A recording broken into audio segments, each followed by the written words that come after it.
This was me 2 years before, and this is me now. I know it ain't much, but it's honest work. So, of course, it wasn't just this thing that allowed me to make this change. Of course, I did with the going to the gym regularly and high protein diet, but I am sure of a much better result that will ever come out comparatively. It allowed me to do this without a personal trainer, without a complicated meal plan, without hours of workout research, and most importantly, for free. Just me, my Apple Watch, and a simple system that actually worked. In this video, I am going to show you exactly how I used my Apple Watch to get muscular. So let me give you a little context.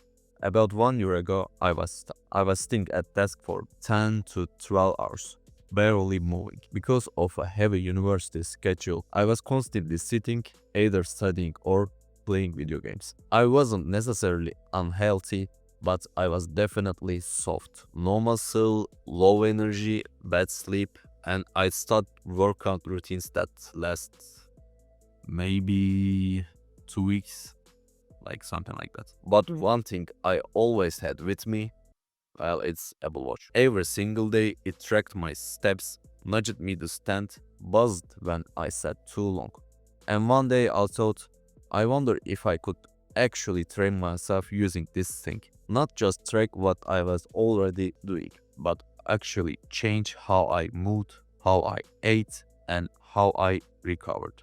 That was the start. So I didn't want to rely on motivation or some all or nothing routine. Because of that, I built a system with just 3 rules. Don't miss a workout day, train for strength, and recover like it actually matters. Now, you can't build muscle just by walking more. You have to push your muscles, eat enough, and rest properly. But what I realized is that Apple Watch is really good at keeping you consistent with these habits. So here's what I did. I set my daily active calorie goal to 600 calories. That was enough to make sure I was moving every day, including weightlifting, walking, cycling, or even stretching sessions. You might think that this has nothing to do with increasing muscle mass, but it's actually a very important step in turning the body. I logged every strength workout using the functional training or strength training workout types in the workout app. That gave me heart rate data and helped me stay accountable to actually finish my workouts. And I connected my Apple Watch to my fitness pal, so I could track how much I was eating and whether I was in a calorie surplus, which is essential for muscle growth. The magic wasn't in the tech itself, it was in the habit loop that watch helped me build. Let me get this straight again. This was not a magical stick that makes you more muscular.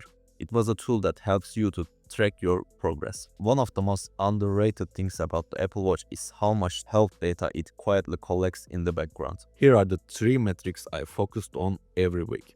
Number 1, active energy burn. That was my baseline. I wanted to see at least 600 active calories burned per day across all my workouts and daily movement. Number 2, heart rate recovery. This was a big one. It shows how fast your heart rate drops after a workout. A quicker recovery means better fitness. And number 3, resting heart rate. When I first started, mine was around 67 beats per minute. After 6 months of consistent training, it dropped to 53. That's a massive improvement if you know what I'm talking about. Now, let's talk about the features I used literally every single day. First, the activity rings. I know it sounds basic, but hear me out. I made a commitment to never break my move ring streak. That one little red ring kept me skipping workouts I didn't feel like doing. It works like a habit tracker. Second, workout app. I used it to track every training session. I would manually start a functional strength workout and it would track my heart rate, calories burned, and time. Even if it's not perfectly accurate, it's a habit anchor like I said before. Third, sleep tracking. If you are interested in bodybuilding or just basic knowledge, you probably know that sleep is important. I used the built-in sleep app and it was more than enough for me. As you can see here, I tried to sleep and wake up at the similar times and tried not to go below 8 hours. Fourth, water tracking. I used a third-party app called Waterminder and added the complication right on my watch face. Just having it there reminded me to drink constantly throughout the day, which is more important than most people think for muscle growth and recovery. By the way, I used the creatine for muscle gains, and for that I needed to take at least 3 or 4 liters of water every day. If you don't know what creatine is, it's simply a supplement that draws water into your muscles and makes you stronger. Since I am a technology channel, I recommend you to get more detailed info from fitness channels. And lastly, focus modes and screen time limits. This one is underrated. I set custom focus modes on my watch and iPhone to block distractions during workouts and in the evening so I could wind down properly and sleep on time. You need to lock in every session possible, and this is only achievable by using some sort of focus mode. Of course, I didn't get everything right. In fact, I made a few dumb mistakes early on that actually slowed my progress. First and most important mistake is I wasn't eating enough, and I didn't even realize that. This is probably one of the most common issues for people trying to build muscle, especially if you are like me, someone who came from fitness from a normal person, not a bodybuilder. I thought I was eating a lot. I felt full most of the time. I was hitting my workouts, but nothing was changing. The problem was I was eating reactively, not intentionally. I would train hard, come home starving, and then just eat whatever was around. Usually not enough protein, often not enough calories. Some days I was in a surplus, others I was under. My nutrition had no structure. And here's the kicker. My Apple Watch was showing me I was burning 700-800, sometimes even 1000 active calories a day. That's a lot of output, but I wasn't matching that with proper input. When I finally sat down and ran the numbers, I realized I was eating something like 500 less what I need to eat. Not intentionally, just by underestimating portions and skipping meals. So, I made 2 key changes. First, I started tracking my food seriously for about 2 weeks. Not forever, just long enough to get a feel for how much I actually needed to eat. I used my fitness pal since with Apple Watch and set a goal for small calorie surplus, around 200 and 300 calories above maintenance. Second, I got obsessive, in a good way of course, about protein. I aimed for around 2 grams per kilogram of body weight per day. For me, that meant hitting 114 grams of protein consistently. Once I locked that in, everything shifted.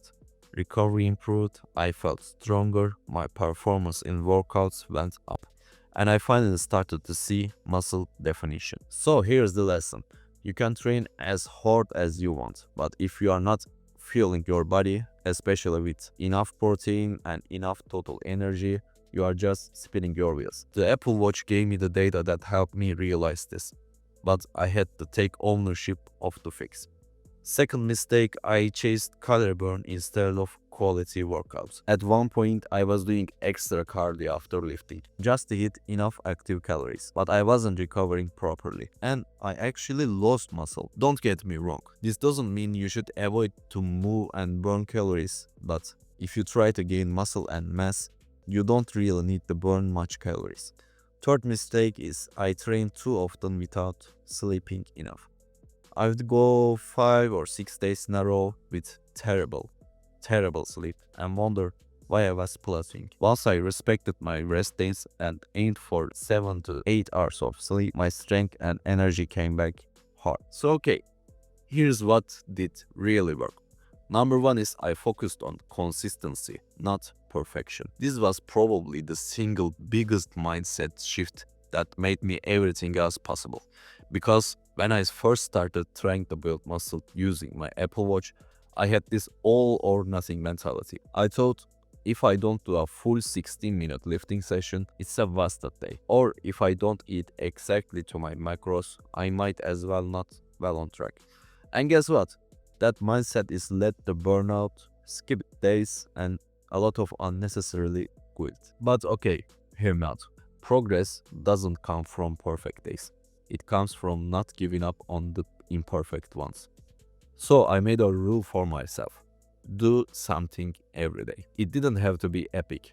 didn't have to be Instagram worthy, just had to move me 1 inch forward. If I was tired, I would go for a walk while listening to a podcast. If I didn't have time to go to the gym, I would do 15 minutes of bodyweight exercise at home. If I had a date night, I would just stretch and do some light mobility exercise while watching YouTube. And the Apple Watch made it easier to stay in that mindset because I wasn't starting from scratch each day.